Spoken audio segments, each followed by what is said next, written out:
Hey everyone, it's Norm Farrar, aka the Beard Guy here, and welcome to another Lunch with Norm, the rise of the micro brands.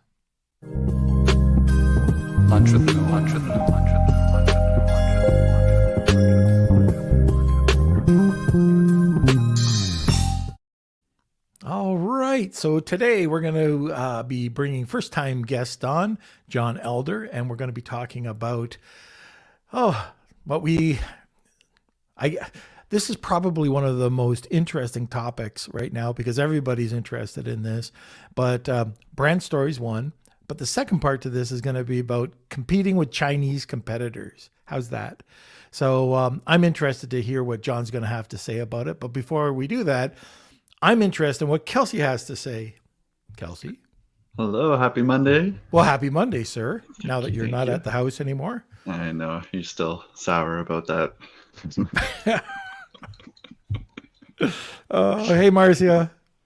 Marcia is back. Marcia. Did I just call you Marcia? You did. I did. Again. Marcia. You know, 7 months and we're going to get it. We're going to get it someday.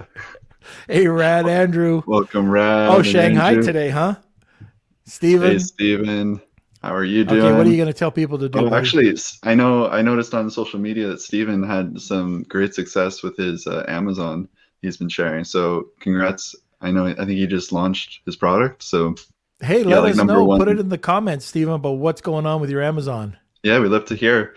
Welcome, Mark. So yeah, if you're new to the show, head over to our Beard Nation. It's our Facebook group, Amazon FBA and eCommerce Collective. We'd love to have you over there. If you want to check out any highlights and full episodes, you can go to our YouTube channel, just search Norman Farrar or Lunch with Norm, and it should come up. And of course, smash those buttons, those like buttons, share the video to your friends, tag anyone that's interested in creating their brand stories. And yeah, it should be a good show, and I'm excited for it. And Mero, welcome. Oh, and it's Marcia's and there's daughter's a birthday. Happy birthday, Marcia's daughter. Yeah, so I think that's about it. Oh, we also no Clubhouse today. Yeah, I double booked. Sorry. Yeah, double booked, so we'll have to do it next time. And welcome to Simon and Sarah. Welcome to the show. 365 days of the lockdown, yeah. And Tony. Wow, we got lots of people here. So let's just jump into it.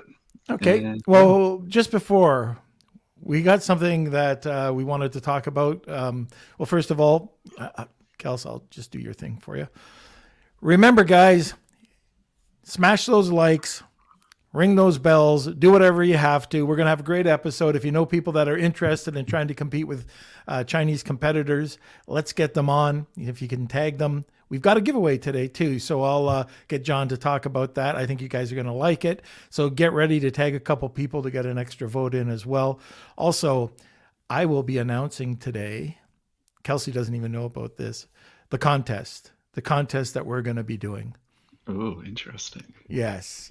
So stay tuned to the end. Good. I think everybody's going to love it. Okay. So yes. Steven, it reached number 1 to number 2 in hot new releases in its category.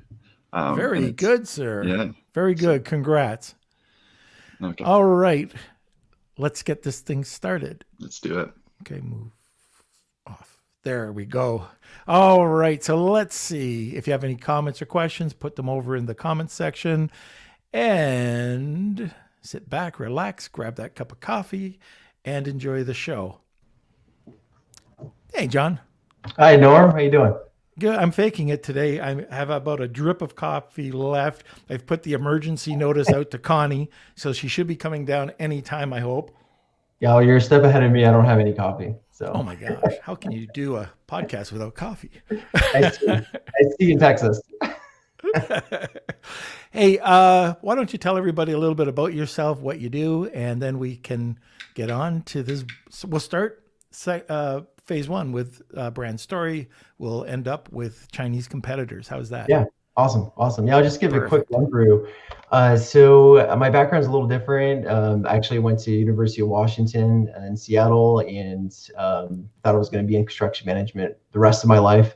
Jumped into Amazon FBA with private label specifically. in 2014, and then ended up growing that into 5 very large brands, and grew that, and ended up exiting for mid 7 figures in 2019. And right after that, took a year off, traveled with family, and I just enjoyed life, literally doing zero business. I put the money into index funds and literally did not touch anything. And so I've kind of pivoted now into consulting brands and sellers on Amazon. So now I work with different companies and just help them optimize and grow their business. Great. You're in Austin, right? Dallas. In Dallas. Ah, okay. Another great Texas city. Yeah, that's awesome. I wish I was there right now. Yeah, But you know what? It's actually nice here. Toronto today is going to be like 70 degrees, so I can't wait. I'm going to go outside, Yeah. run around in my backyard. Awesome, awesome. Yeah, we Don't get we to do got that a, too often. we got a Texas storm coming in, so we're gonna have some rain for the next 4 days. Oh, well, I had winter. Winter has come and gone. All right, so why don't we talk a little bit about branding, brand story, and why it's important. Well, first of all, you mentioned that branding, the brand, building your brand from day one is important. So why don't we talk about why that's so important, in your opinion? Yeah, I mean, I can go off of my experience as well. So when I started selling on Amazon, in 2014 was definitely the Wild West. People weren't talking about it as much back then. And I didn't launch with a branding story from day one. And so I transitioned to branding and really focusing on mission statements for my brands a couple years in. And so why it's important to focus on branding from day one is that you are now in direct competition with more sellers than ever before. And you really have to kind of deliver your mission statement for your brand to customers. So you have to hook them with something more meaningful than you have some nice pictures up. Amazon has really turned into, just pretty much all sellers now. There's an expectation to do video production. Everyone's using models in their pictures. So you have to really think about, what your mission statement is, how are you delivering that? What do your product lines look like? Is each new product launch related to your mission statement? And so it's really important also for exiting someday. And so a lot of people don't think about exiting, and it's really important to think about exiting because you have this influx of 50 plus private equity firms right now coming in to buy up all the brands on Amazon. And so it's I call it a gold rush 2.0. So now you have billions of dollars coming in, and they're looking for established brands. They're looking for, consistency across your, direct to consumer websites. They want to see the same type of branding across other platforms outside of Amazon, like Walmart, for example.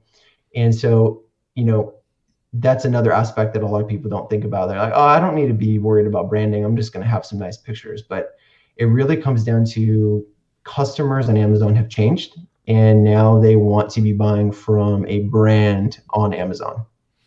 Yeah, I 100% agree with that. So, mission statement, what are a couple of other action steps that people can take to build their brand story? Really starting from, kind of like the basics. So I had a meeting with some executives from, I forget the marketing company. They're based in Dallas, and they actually work with Chick-fil-A. And so I sat with them and we talked through, the mission statement. And so everything related to your product should be related to your mission statement. And, you should be kind of like weaving that in to all of your pictures, all of your, theme colors, all the way down to your font types, how you sound in text. Like a paragraph on Amazon should not be that much different from the text on your website, for example. So whatever it is, it needs to be consistent. And so, for example, if you're selling, men's clothing, you're going to have branding with male models. You're going to be, maybe your brand is rugged.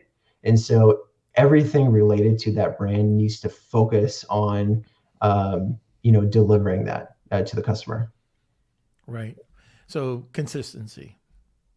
Definitely, because I see this with brands that I work with, and it kills me because you're losing on potential sales because people are coming on Amazon for brands now, and before the Amazon brand store, where it's the Amazon.com/your brand name, that was not available to everybody. And so now, customers are going there and they're looking there and they want to see a consistent branding strategy. They want to see that your product lines are related, and they don't want to be seeing a bunch of, random products being sold. So now the customer in Amazon is definitely smarter and they're pickier, and the demand is there for strong, consistent marketing.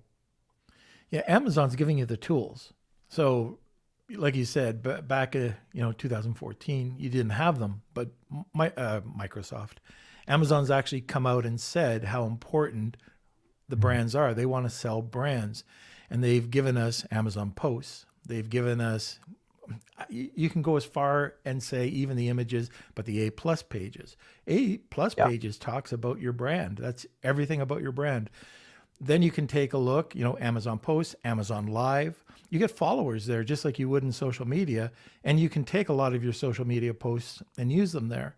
But what I find, people might spend time on Amazon, but they don't spend time being consistent outside of Amazon. So you've got, okay, I've got this really great looking listing. They spend zero time on their store, or if it is, it might be a few pictures up there, but you can really come out with a really cool website, for that storefront that you can market to. But then if you take a look, so if I'm buying bully sticks and, okay, this is a cool new bully stick product, and I go and check them out on Google and find out there's either no information there, or their Shopify store really sucks, or their social media is all over the board. They got somebody at $2 an hour posting anything that they can find. We're talking about bully sticks and they're giving Walt Disney quotes. Yeah. It doesn't make any sense. But, it's cheap.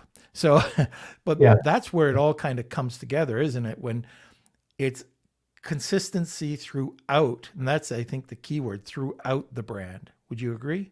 I totally agree. And this is where a lot of people just don't want to deal with it because it's a lot of work. So when I had my 5 brands, I'm building out websites and I did use Shopify, my branding is consistent and lines up exactly with what you see on Amazon. So, for A+ content, for example, you're going to see similar images. You're going to see the theme colors related to the logos. Everything is going to be consistent.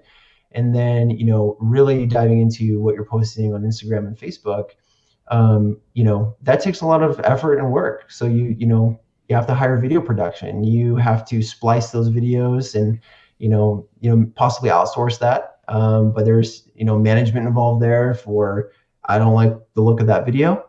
And so you have to really think hard about what you're delivering on social media. And you're right. A lot of people now will go on Amazon and they'll search for various brands on Google, and they don't find you. And that's a huge red flag now. And so even if you don't have, a lot of social media presence, you should still be building out your Shopify site. And this is one of my biggest regrets, is not focusing on social media and my Shopify site from day one, because if I had, my email list would have been a lot larger. And so that email list is, people are like, oh, so what? You have an email list. Well, the power behind that is there's your reviewer base. All you have to do is tell, because those are your customers. So on Amazon, none of those customers are your customers.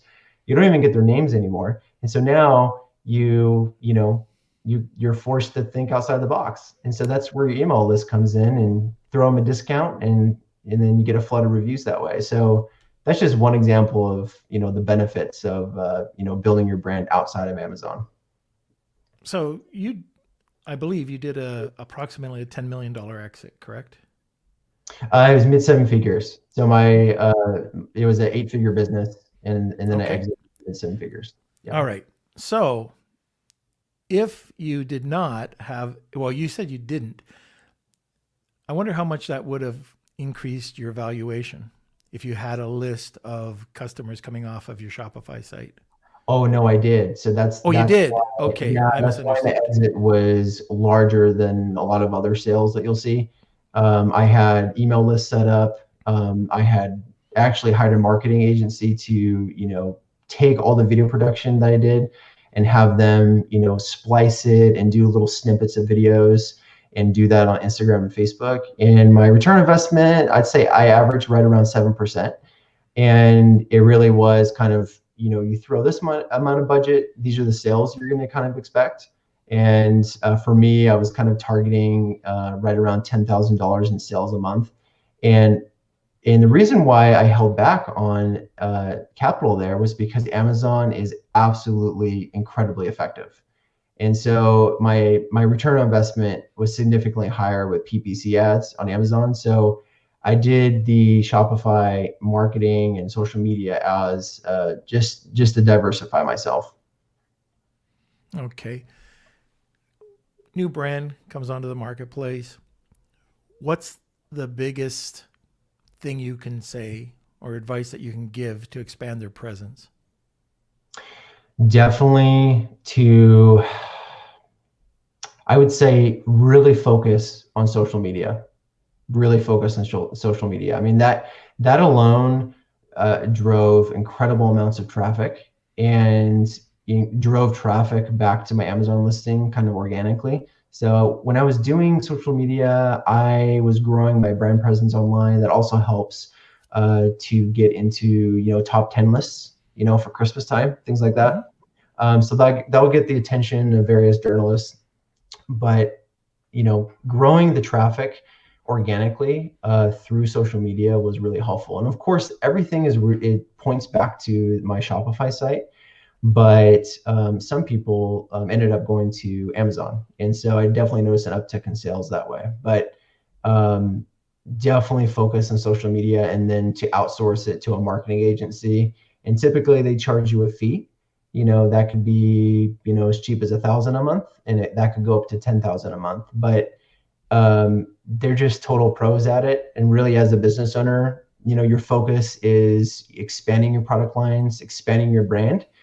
And that's where you should focus in, spending your time on product innovation, and then just letting a marketing agency kind of take it from there on social media and let them do their thing. Right. I've got a buddy. He's been on the podcast before, Rob Burns, and he's over at Video Telepathy. He's got these marketplace reviews. Now, I'm not even sure if California is open right now to be able to do this, but prior to COVID, it was incredible. He would go out, he would take these reactions. Okay, so just marketplace. Somebody, you'd be on the boardwalk, somebody come out, test your product. He'd splice it all together. You'd have all these different reviews. Then he'd do a product review, or if you had a product, product video, kind of combine them. But then he's got this package. So get this. And I can't believe a lot of people don't take advantage of something like this. He's got this package where if you provide the content, okay, so product, video, or testimonials, or Right. if he does it for you, he'll put together rich format media. So you'll be able to get either video, cinemagraphs, plotographs, something along those lines, right? Yeah. For $6.97 a month, 30 days, 30 days with every format. So horizontal, square, or vertical. Yeah. And I can't believe that people don't take advantage of services like that can provide you with social media content that you can blast all over and repurpose. Yeah. You only need a few months, and all of a sudden now you've got enough content that you really don't need content for quite some time. Yeah. Then mixed in with, other types of content. But I mean, just a great, and he's not the only one. There's other people out there that do it. But Yeah. I know that I'd ask him, what's going on with it? Like, oh, well, I'm getting the results, but I'm not getting what I expected, especially with Amazon allowing you to put video onto your listings now and onto your A+ pages and onto your storefronts. So these are all things too that I think really attract people to your brand. I don't know. Oh, 100%. 100%. Now, it's really hard to gauge the effect of that because a lot of, the contrarian would say, are customers really clicking on your brand, on your listing to go look at your store? A lot of people say it's less than 20%, so my whole theory on this is you're capturing those sales. And so it's worth it. And the cost associated with doing some video production and doing the splicing, like you're talking about, is really just pays dividends long term. And so I think it's worth it. I encourage every brand I work with at Black Label Advisor. I tell them all the time, really focus on, maybe spending a couple $1,000s. Some brands have larger budgets where they're like, we'll throw $15,000 at it and get video production done, and then splice it, and then use it to promote. If it's a men's brand, you could splice some video together and do a really awesome ad for Father's Day, for example. Right. You can repurpose those and repost in different formats, and so it's so effective. It's kind of a slam dunk, but I think a lot of people are turned off by there's a cost associated with it. It's not for every new seller, but Right. once you get a bit more established and you get some funds going, instead of spending them and just taking the profit and sticking it in your jeans, reinvest that profit so you can grow further and further and further. Now, you could reinvest it in different inventory or a new product launch, but sometimes, when you have that capital to play with, man, there's money to be spent on the right things. I find a lot of people spend that money on the wrong things, but building your brand is definitely something that can help out. Another thing, I don't know if you've ever used them, but okay, guys, this is a nugget, I think. Have you used gift guides? I haven't. Oh my God. There's your nugget. You write this down. Gift I will. guides. We probably reach out to about 2,500 gift guides, different brands, right? Different niches. And we see if they'll publish the product. And if they go in, you might have Better Homes and Gardening's gift guide. You might have MMA gift guide. Yeah. You might have Bare Knuckle Fighting's gift guide. I don't know, what would sell. I mean, I love that, by the way. I'm a really sports guy.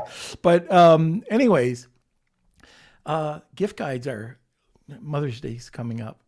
Yeah. Father's Day is coming up. It's too late for Mother's Day, but Father's Day, and especially when the holidays are here, you can absolutely kill it with gift definitely. guides. Yeah. Definitely. Yeah. I think I misunderstood the gift guide. Oh, come on. You're backpedaling.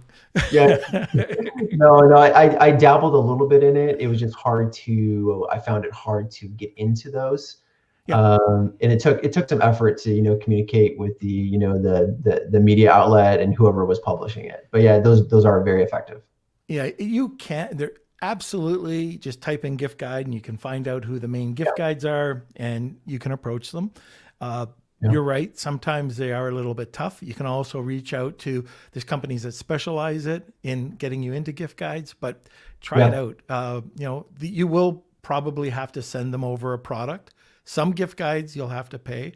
I do know we have a product on Wirecutter. Okay, Wirecutter is owned by New York Times. Yep. I just read them yesterday. Okay, so all of a sudden, there's a brand that we work with, and all of a sudden, boom, they're up $100,000 in the month, and you're going, "What's going on?"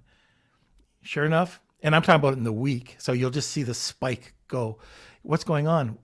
Wirecutter just said something about them, and just because of all that traffic, there's a spike. Now that might not happen in all cases. You might just get a small bump, but it's happened on the quarter usually that we can look and say, "Oh wow, we just got another spike here because of a mention somewhere." Definitely. Because of a gift guide or a review site. So just kind of keep that in mind. Now, one thing we forgot about, and I'm seeing this on the comments here. All right, we love Jon. Okay, very good. So Jon, let's talk about the contest today. Yes. Yeah. So, we talked, Norm and I talked a little bit about, for a giveaway. And so, a lot of people do, financial giveaways. But this one, I wanted to do something a little different and just give away an hour of free consulting with myself. And so really a black label advisor, you're going to be getting an hour of my time, the same consulting I would give to a top tier brand. And so, we can cover, everything from branding strategy to optimizing your listings on Amazon to addressing some issues on your Shopify store, or just, helping you get started from a kind of like a higher level view on Amazon FBA. So it's pretty much whoever wins the contest, we can talk about whatever you want. Oh, that's fantastic. So, and that's hashtag. All right, Kelsey, we love Jon. There we go. Okay. And I see a bunch have already come in. And if you want to have an extra entry, tag 2 people and we'll get you in for an extra entry. And believe me, Jon knows his stuff. So we're talking about branding right now, but it could be pretty much about anything. So just kind of keep that in mind. Yeah. All right. Okay. So let me see. Just wanted to see what we've talked about. We've covered a few things. What are your thoughts on direct-to-consumer websites? So I had those, and I really consider Shopify as that, but a lot of people are missing out on some efficiency in their Shopify direct-to-consumer websites. So some people just have the impression, and I work with them, and I fix this with them because a lot of people are working with third-party warehousing. And so you can bypass all that. And a lot of people don't realize that there's the MCF program. So basically what that does, it ties your Shopify store to your Amazon inventory. And so you never have to use a third-party warehouse. And so I did that with all of my brands. I recommend that for 99.9% of the clients I work with. And it really kind of streamlines your inventory and fulfillment process and allows you to use Amazon for everything. I will say this, the one marketplace where this won't work is Walmart. So Walmart wants you to not use Amazon, so they're in direct competition. So you will get banned immediately if they catch you, fulfilling with Amazon.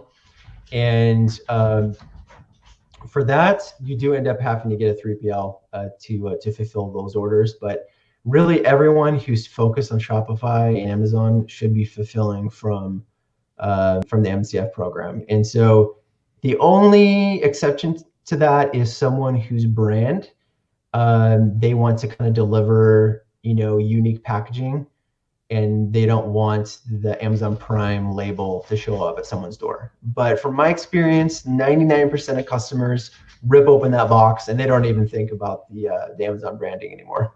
Right. MCF, what does that stand for?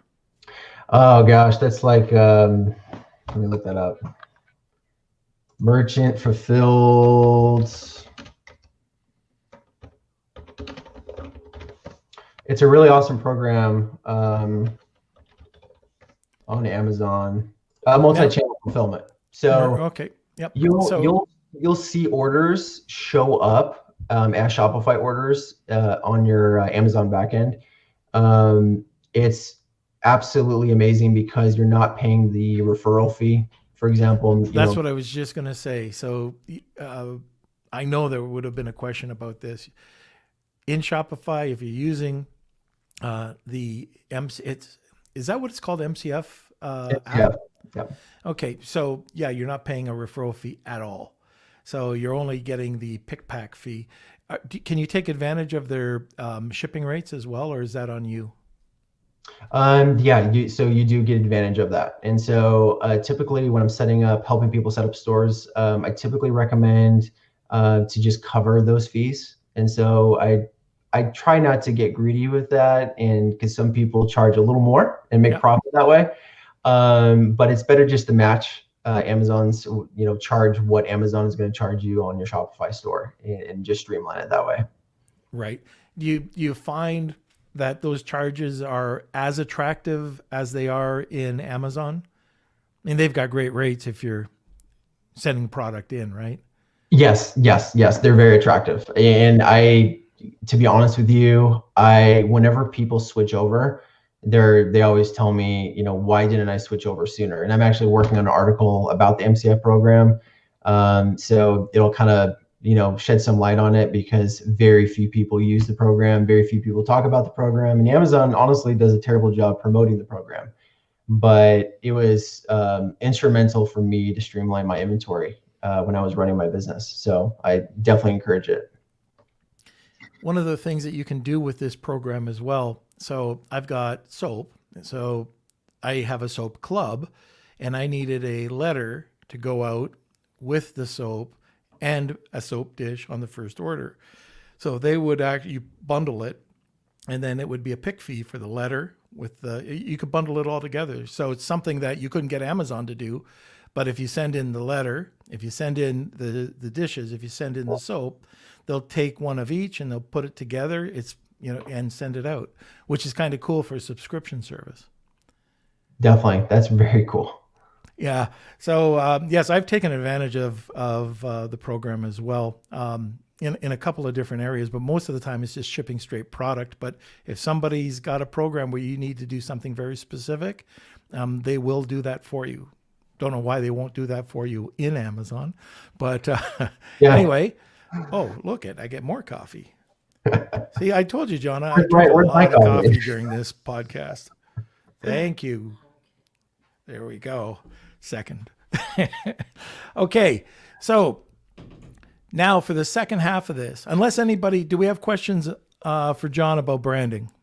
Yeah, we have lots of questions. Yeah, we can just jump into those for a little bit. Let's do that. From Hitesh. Let me see. Could you give an example of a brand you recently saw and said, yes, this is being done right? Snow. Yeah. To be honest with you, one of my favorite brands and just delivering on that branding story is Anchor, the charging cables. So I use that as an example when I talk about branding, just because they have it down to a science, and their colors and branding strategy are just so attractive.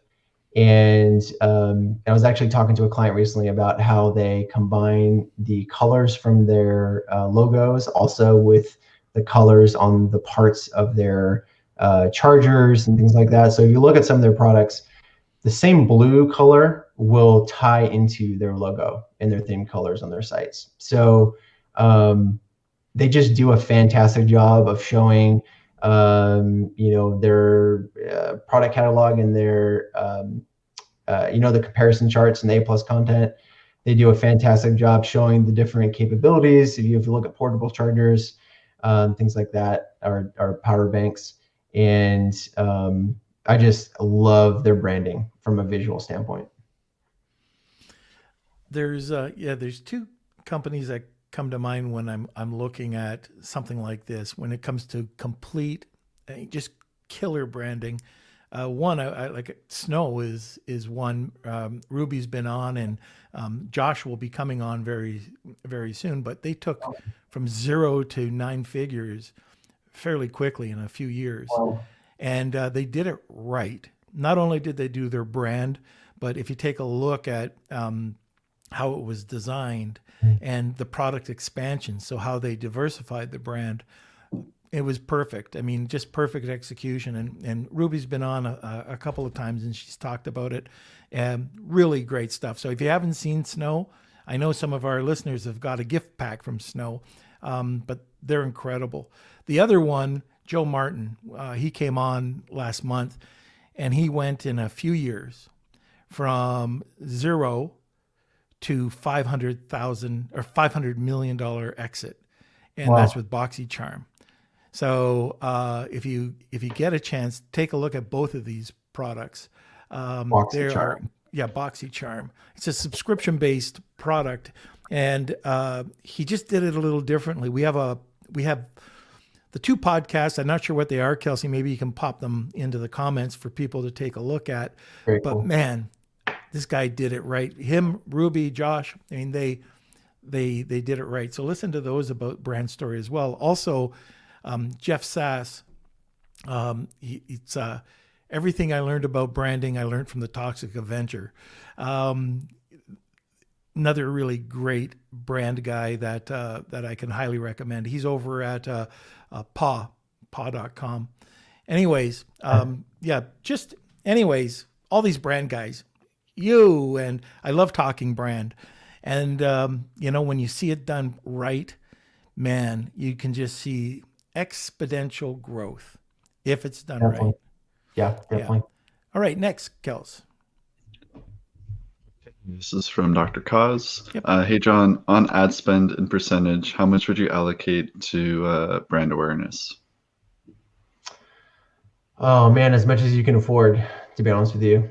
Obviously don't put yourself in a financial crunch. So I scaled a little slower on purpose with my, marketing for, Facebook and Instagram ads. But the ad potential on Amazon is just mind blowing.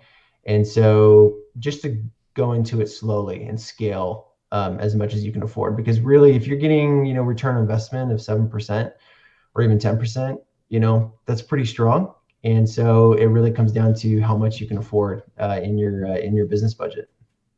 Yeah, we like to allocate on average, it's roughly around 20% on the net goes Okay. back into advertising and promotion.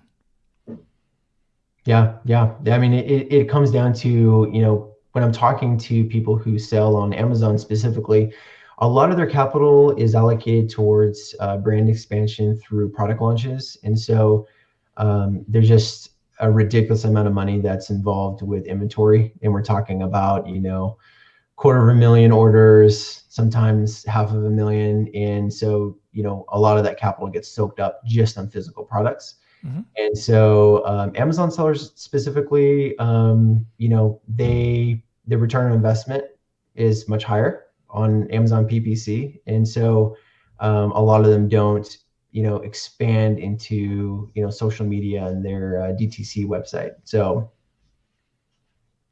Yeah, sometimes you have to take a look at the lifelong ROI. And I've talked about earned media, for example, where people forget about that. Paying to get into articles or finding placement where it might cost you a little bit more upfront, but over a longer period of time, the average on some earned media right now, public relations, is between 50 and 100% return, which is crazy over life. Yeah. oh, well, That's pretty yeah. good return. Yeah, it's hard. I think it's hard for Amazon sellers, who are spending thousands per day, on PPC. It's hard for them to branch out from that because the return on investment is kind of elusive. That could be a very real return on investment, but it's really hard to see because on Amazon, you know exactly what you're doing. Yep. Your PPC is pretty straightforward. There's just hesitation, I think, also just, there's a mysterious component to that, and just not being familiar with it. So. Right. Okay, Kels. Okay, next one from Simon. There must be a tipping point at which you decide to outsource to a marketing agency. Can you say when that point will be? Oh man, to be honest with you, I outsourced that within months.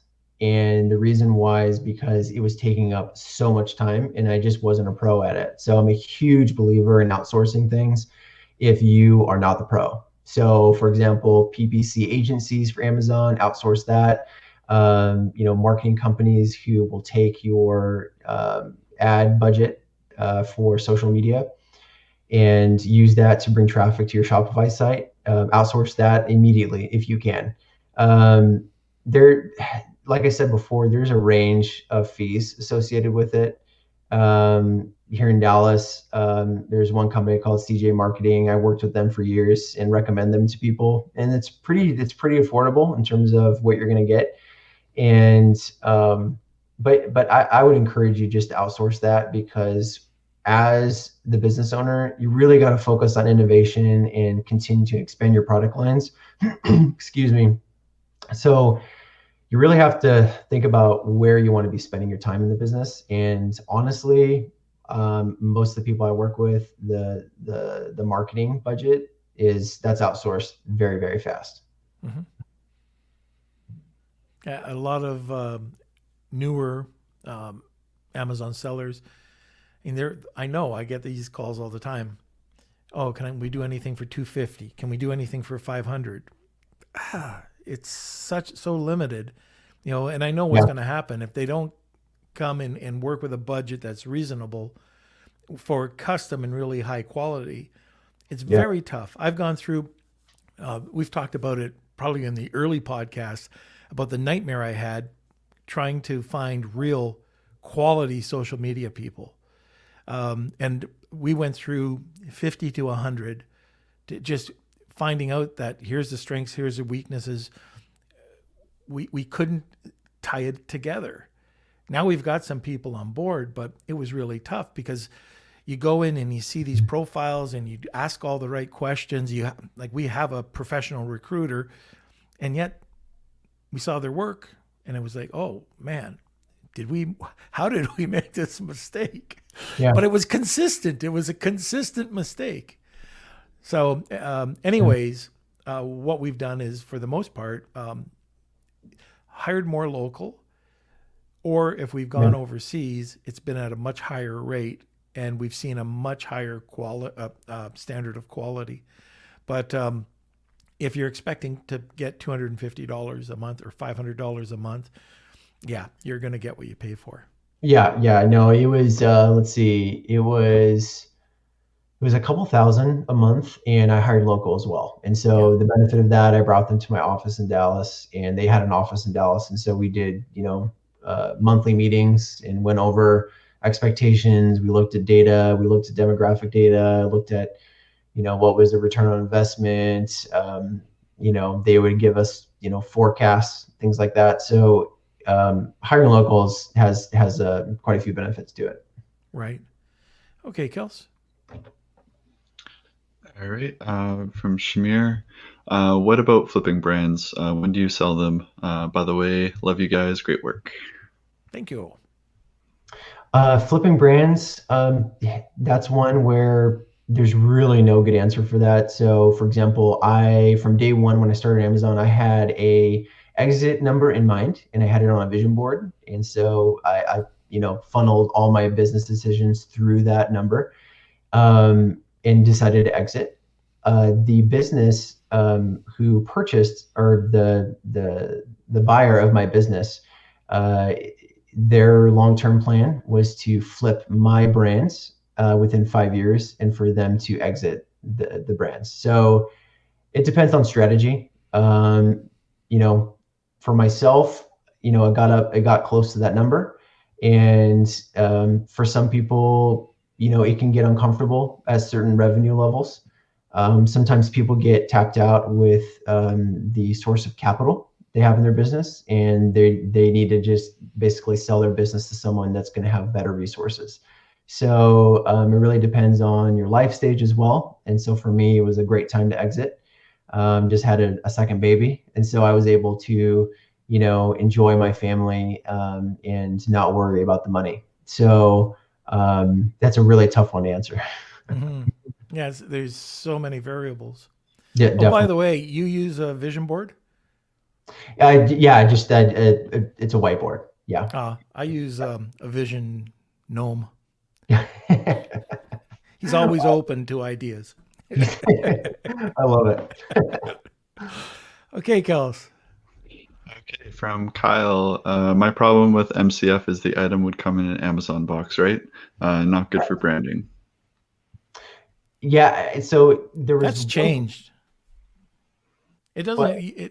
It doesn't have to come in an Amazon box anymore. It can be a plain box now, can't it? Oh, that I'm not sure. I mean, I had maybe like a handful of customers complain about that. For me, it didn't affect my business at all. I had brands, and I had an office supply brand, sporting goods, really premium, high level leather brand for men. And really, it wasn't a big issue. Some brands are a little pickier about that, but I find, honestly, so especially if you're a Prime member, you have so many Prime boxes coming to your house all the time now that people are kind of blind to that blue tape. Right. So I encourage every brand I work with to do it, unless they really have kind of a thing, like an issue with it. They want their branding on that tape. Then I understand. But if it's outside of that, it's going to make much more sense to streamline your inventory and use the program. Right. And I mean, there might be a very, very few anti-Amazon buyers out there. Like, who cares where it comes from? But I do believe that MCF has changed the rules now, and you can send out by non-branded boxes, I think. Well, we're going to look into that. Yeah. Another good nugget. There you go. Okay, this is from Rad. Is it important to trademark our brand in China? Absolutely. So my brands were trademarked in China. The reason why you want to do that is if a competing factory or someone else does trademark your brand in China, they can prevent all of your purchase orders from exiting the port. So basically, you could lose your business overnight if you don't do that. Yeah, or they'll hold you at hostage. Yeah. Yeah, it's just terrible. Yeah, you should own your trademark in China, in the United States, and pretty much internationally. But in terms of priority, America and then China for trademarking. Okay. This is from Hitesh. What strategy works best for you on your DTC website to collect emails? Do you give out Amazon coupons on your DTC site? So typically I would use a really attractive pop-up, and the most common strategy was to, really mimic what a lot of other companies do in America already, but to give away a 20% off code for your first order. And so building up that email list is really powerful because you can, mention through a blast that you have a new product launch going on, and you can mention, because those are your customers, and so you can mention that you're launching on Amazon. You would love their honest feedback on Amazon, and obviously never use the words, I'm going to give you this code only if you give me a positive review. So always say, I would love your unbiased review. You don't want anyone ever to take a screenshot of something and then send it into Amazon. That'd be a quick way to get suspended. So yes, I would use codes on Amazon for my email customers and utilize them that way. And then also just to promote special deals, holidays, things like that. What do you like, or do you like adding, providing a value added? People come over and let's say they don't have, for me, soap.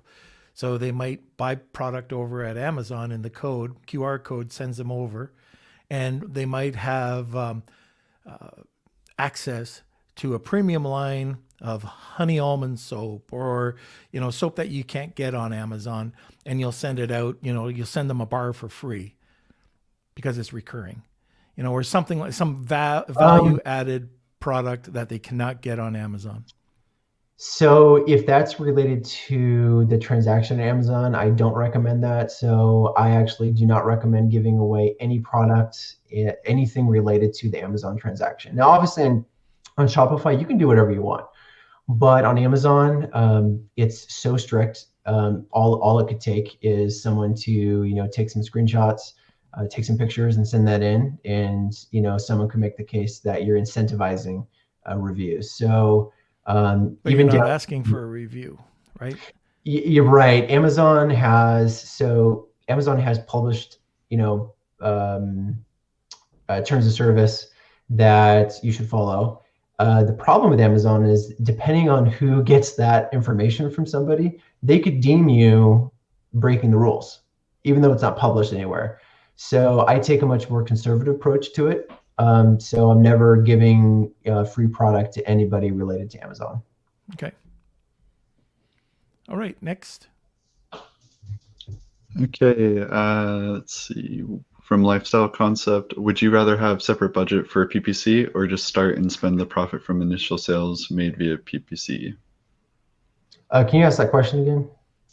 Would you rather have separate budgets for PPC or just start and spend the profit from initial sales made via PPC? Oh, you definitely need a budget from day one. Yeah, because you're going to be, the moment your product hits the warehousing, you are going to be turning up PPC and pumping that really, really hard. Okay, and I think we just have one more question. Okay. And And yeah, Shamir, any brand awareness tips? Um, the best thing I could say about this is one of the most effective strategies I used was to use insert card in my products, and it wasn't to get people to leave these fantastic reviews on Amazon. It was actually more indirect. So I would have people, I would encourage them to take pictures of the product, take pictures of them using it in real life, and to post to social media, and then tag my account. And so that way, one, I'm getting a ton of free videos and free picture content. And then that's also spreading across their channels on social media. So that was really effective and very cost effective to get the branding messaging out there. And really, you're having your customers do a lot of the heavy lifting for you. So I definitely encourage that. Yeah, there's like, if you want to consider it brand awareness, I do, but in PPC, the way you position your PPC and surround the images, and just make sure you get Amazon's if you've got registered brand registry, but sponsored brands, display, Amazon products, and you're just all over. Yep.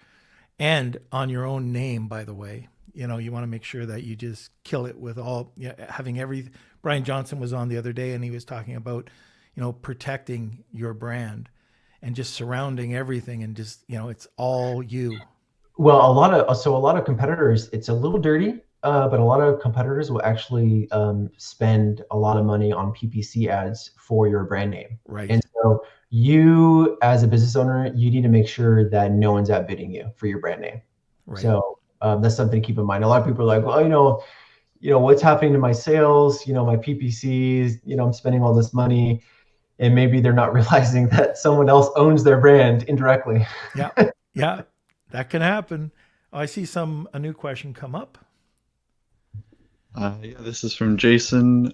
Is it against terms of service if you include an insert card showing your social media accounts to tag you in? No, that's totally allowed.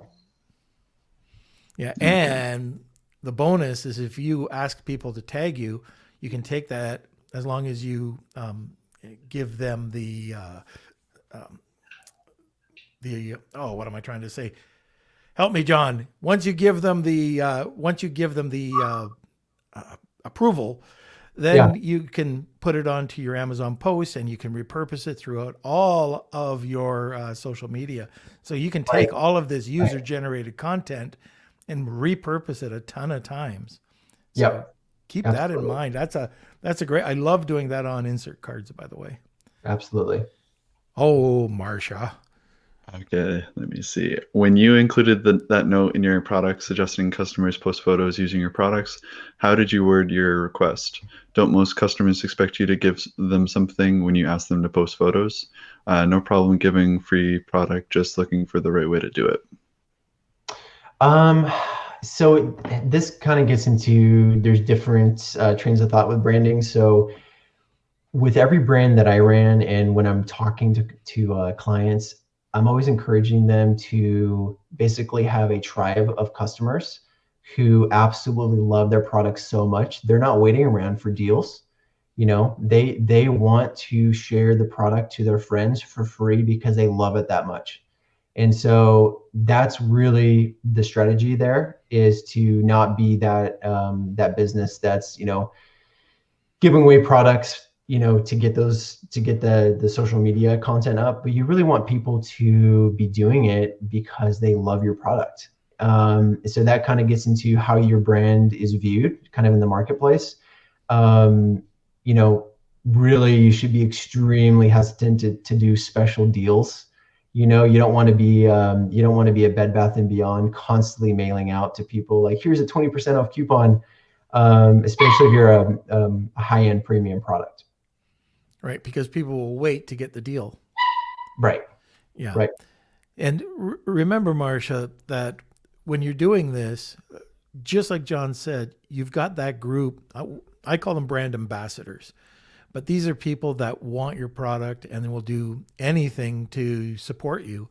And then you've got the other group of customers that, look, they want to be heard. And they might be what I call that nano influencer, that they might not even be an influencer, but they just like posting on Facebook. And we've seen this so many times when we've gone out and just, approach people with an insert card, that all of a sudden you start getting these posts and people just are posing with your product. Yeah. So you can do this and it's free. You don't have to give them anything. You might want to, say, oh, do it for X or do it for this contest, but there's no reason to. For most of the time, then you'll probably end up even with the best pictures, believe it or not. Oh, some of my best pictures were from customers doing this, and it's incredible how they talk about it too. And you're kind of tapping into the psychology a little bit of people, because when they're doing this, in a way, they're kind of showcasing to their friends, look at the product I have, look how cool I am. Everyone's really, at the end of the day, competing with each other and with trying to get the latest and greatest item. So a lot of that is kind of showing off a little bit, but you want people to do that without any exchange of money or free products. So you want people to do that willingly. Okay. Now I'm seeing we're up at 1:00.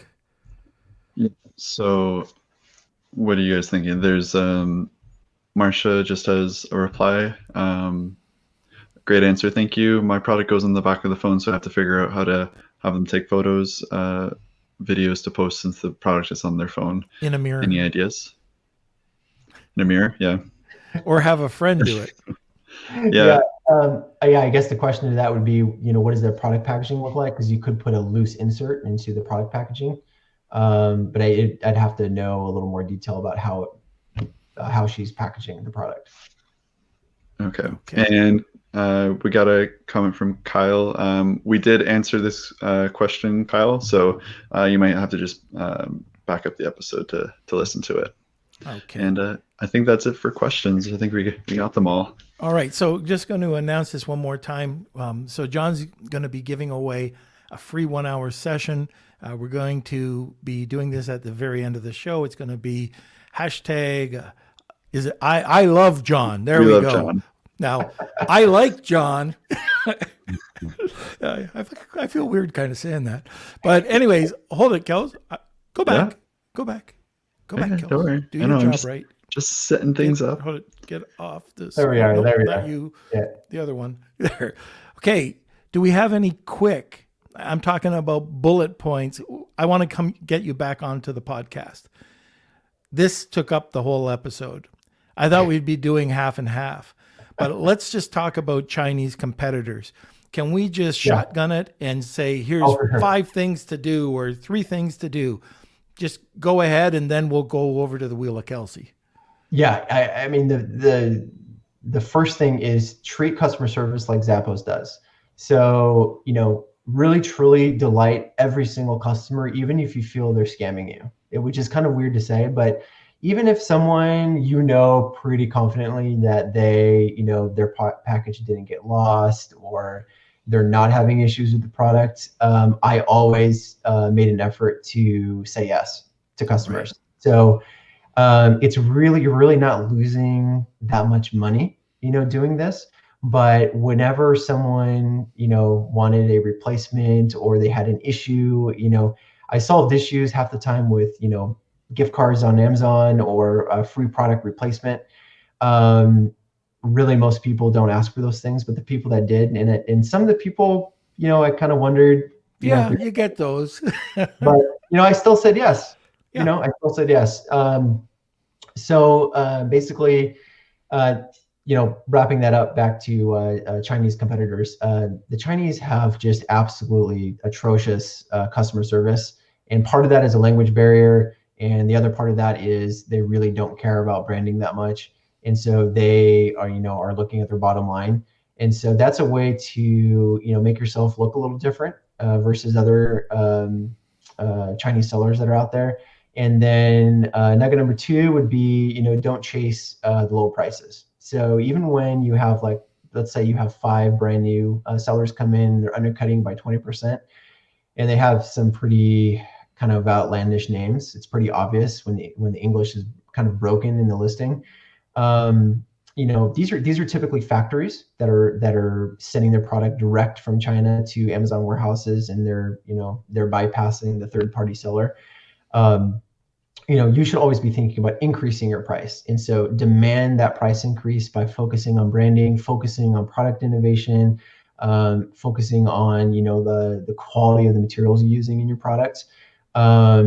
And then, having just really strong autoresponders for emails for Amazon customers, and just Hold really, it. Autoresponders. Okay. Sorry. yeah, go. Mhm. Do you use the one? Do you use a multiple chain? I used to do, like, there was a full sequence, but I've got it down to one now. Um, what are you doing? I typically recommend two, and so this is kind of this is from years of selling on Amazon what worked Okay. the best. So the first one actually goes out 5 days post delivery, and so that kind of gives customers a chance to open up the product, use the product, so they can actually provide a strong feedback. And I have to preface this and say, if you are using email autoresponders that are unique to your business, do not use the review request button on Amazon. So Amazon's made that clear that you are not in compliance if you do that. So pick one or the other. The problem with the review request button is that it's a standard canned email from Amazon, and those pretty much get deleted. The second email typically goes out. I recommend between 10 and 14 days, and the goal there is to capture the people who maybe they didn't open their package in the first 5 days. Or maybe they didn't have a chance to use it that first week, and that kind of gives you plenty of time to use the product. Who are you using? Feedback Whiz. Okay. Yep. I was going to say Rob, but Rob's moved on. But yeah, Yeah, I it's a know good, Rob. great, Yeah, great company. Great company. Yep, they're awesome. Yeah, I'm actually going to be doing a guest post with them and doing some cross marketing with them. But Oh, that's super. I absolutely love Feedback Whiz. Great, just a great organization. We got to get Henson on. Definitely, yeah. I was emailing him. I think like 2 weeks ago. He's great. He has been on before. But okay, are there any other quick nuggets? Let's see. Really focusing on lifestyle images. So this is where it takes a little bit of capital to do this, but Chinese sellers, what they typically like to do is to do 3D models and do it all via software. And the problem with that is that the pictures, to me, are kind of obvious that it's not real. For example, if you're selling a knife, like, don't use a 3D image of the knife with a photoshopped hand. You know what I mean? You should be hiring a studio to do photography for you, using a real knife, the knife you're actually selling, with a model, and taking pictures that way. And so that really is going to set you up to compete really well with the Chinese. Fantastic. Okay, Sarah's got a question. Do you have a script you'd like to share for Feedback Whiz? Oh, I I'll put you in mean, the corner. yeah, I know. Well, so the focus is short and sweet, and wrapping in humor. So I sold a really high-end leather goods line in my business, and I would talk about the elusive Sasquatch who was going through the woods and couldn't find his wallet, and wrapped in a story associated with that. So everyone out there is using the same email. Hi, my name is John. I run a small business. This is my brand. I would really appreciate it if you left me an unbiased review. That's just absolutely boring. Yep. And so a lot of people delete those emails in 2 seconds, or don't read them at all. And so, for example, on the 14-day email, even in the email title, you should do all bold and say, my last email to you, things like that really grab people's attention. And just using you can use as much humor as you want, or just a dash of humor, but really just making yourself a little more interesting compared to the competitors out there. Okay, fantastic. All right, so we will have you back and talking a bit more about this and a few other things. But I guess right now, where are you? Where am I located? There No, we no, go. I'm talking to Kelsey. I'm trying to. Oh. There he is. Okay, Okay. he was posting something. Smash those like buttons and. Okay, very good. From me, I think. Did you see me Okay. typing that? So it's time for the Wheel of Kelsey. So get Yep. ready, everyone. All right, here we go. Here we go. It's time for the Wheel of Kelsey.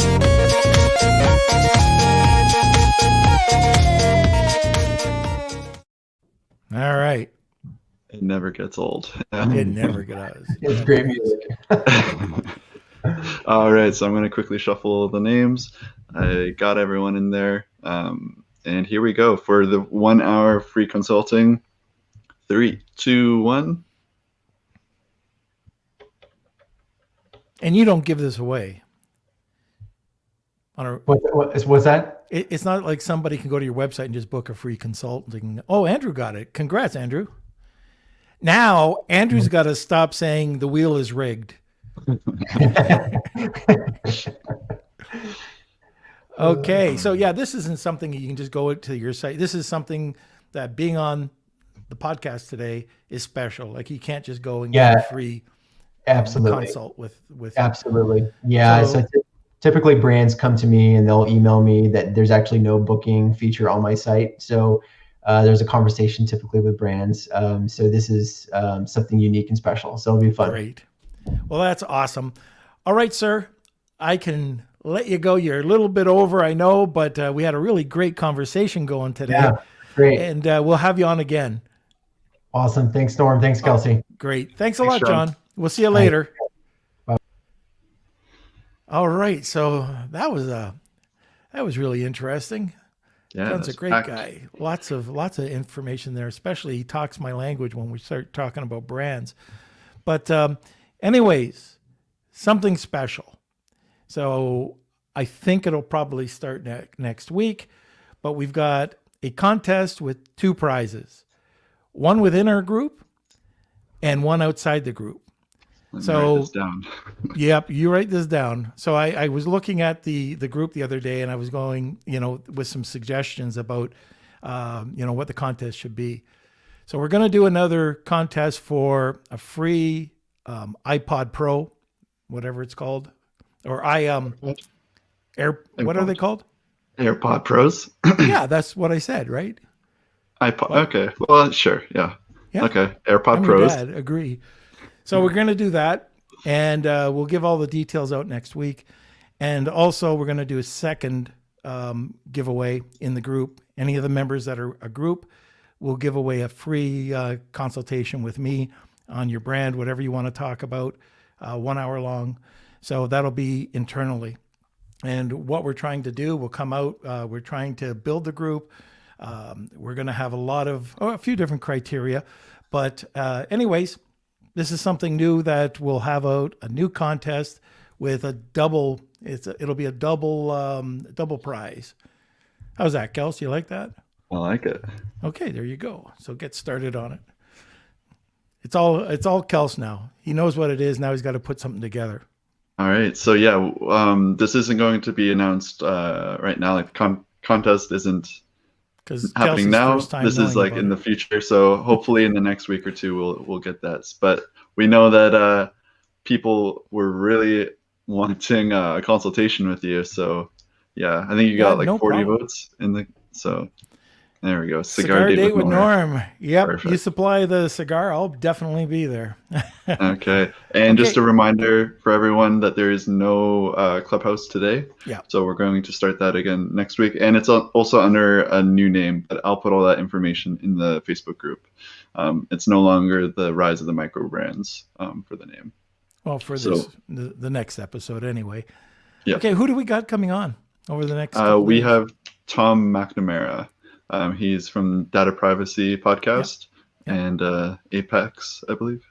Mhm. And yeah, we're going to be talking about data privacy. And let's see, awesome. Can we have an hour consultation with Kelsey? Yeah, absolutely. That's we the can other throw one that for in. social media. How about For that, social Kels? media? Yeah, Sure. There You know we what? go. 3 prizes. Kelsey's rolling his eyes now.